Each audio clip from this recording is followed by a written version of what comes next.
welcome sa ating channel.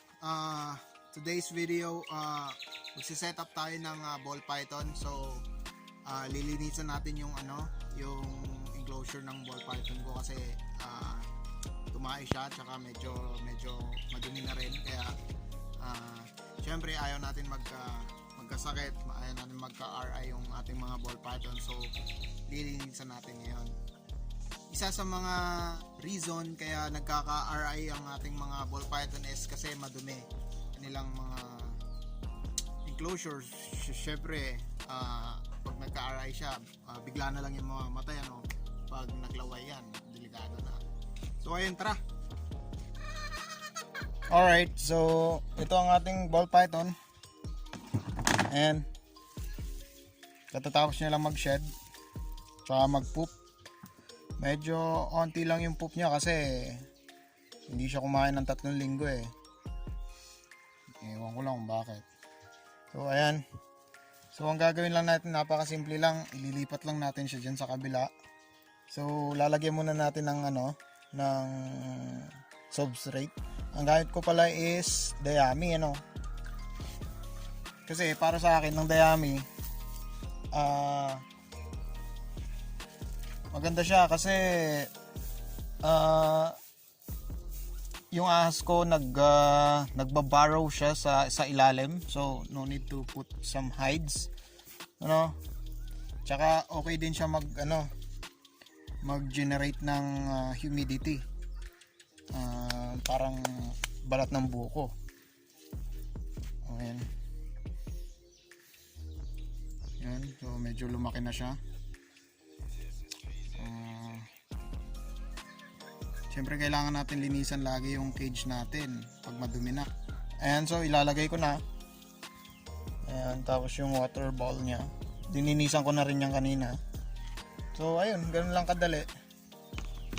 Tapos ito naman is dilinisan ko na rin yan.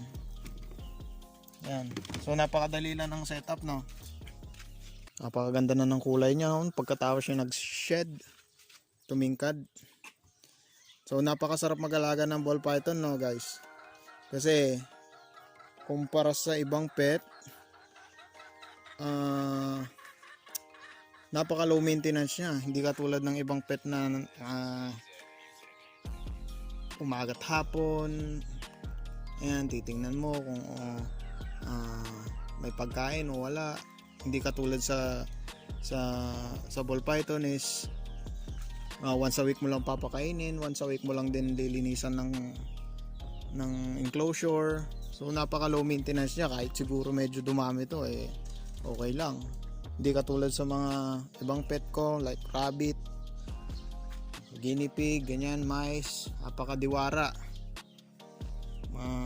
Linis ka ng linis, makakapagod din. So ayun. Tsaka compare mo to sa ibang ahas, let's say Retix. Retix kasi sobrang tatapang eh. Ayan, hindi katulad sa ball python, napaka-docile nila. Ayan, napakalambing. At the same time, napaka-cute. Ayan. Tsaka hindi siya maarte. 12 liters bin lang. Ikakat mo lang dito, tapos lagyan mo ng screen, ribbit. Napakasimple lang, o kaya pag kahit butas-butasan mo lang ng soldering iron dito sa gilid, okay na yan. Hindi katulad sa iba na napakadidiwara. Saka syempre masarap mag-alaga ng ball python kasi napakadaming klase ng kulay, thousands of different colors, combination ng morph. Yan, napakaganda. So sa mga gusto rin mag-start ng hobby na to, pwede mo rin gawin siyang business pag tumagal-tagal na, makapagbenta ka rin.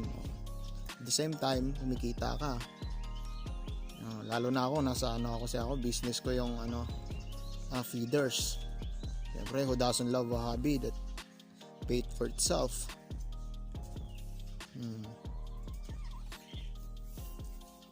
Alright, so ayun, siguro dito na nagtatapos ang video na to.